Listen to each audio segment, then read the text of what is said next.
తెలంగాణ రాజకీయాలు గత కొంతకాలంగా ఉచిత విద్యుత్ చుట్టూ తిరుగుతున్నాయి. ఉచిత కరెంటు బీఆర్ఎస్ కాంగ్రెస్ మధ్య వార్ కొనసాగుతుంది. బీఆర్ఎస్ దుష్ప్రచార తీపి కొడుతూ కాంగ్రెస్ ముందుకెళ్తుంది. ఈ క్రమంలోనే సీఎల్పీ నేత బట్టి విక్రమార్క మరో కార్యక్రమానికి శ్రీకారం చుట్టారు. మధుయాష్కితో పాటు మరికొందరు సీనియర్ నాయకులతో సెల్ఫీ కార్యక్రమాన్ని నిర్వహించారు.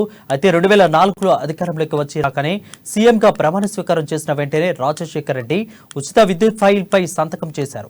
ఆనాటి ఘటనకు చెందిన ఫోటోలు బ్యాక్గ్రౌండ్ లో బట్టి విక్రమార్క సెల్ఫీలు దిగారు. అయితే కాంగ్రెస్ పార్టీ ఎప్పుడు రైతులకు పక్షానే నిలుస్తుందని, రైతులకు 24 గంటల పాటు ఉచిత విద్యుత్ అందిస్తామని బట్టి విక్రమార్క మరోసారి ప్రకటించారు. ఉన్నది లేనట్లుగా లేనిది ఉన్నట్లుగా భ్రమలు కల్పిస్తూ తెలంగాణ రాష్ట్ర సమాజాన్ని పక్కదోవ పట్టిస్తున్న పరిస్థితుల్లో వాస్తవాలు స్పష్టంగా చెప్పాలనేటువంటి ఆలోచన ఈరోజు సెల్ఫీ విత్ కాంగ్రెస్ డెవలప్మెంట్ అనేటువంటి ఒక కార్యక్రమాన్ని తీసుకొని మీరు పదే 50-60 సంవత్సరాల నుంచి కాంగ్రెస్ ప్రభుత్వాలు కాంగ్రెస్ పార్టీ ఏమి చేయలేదని చెప్తా ఉన్నారు.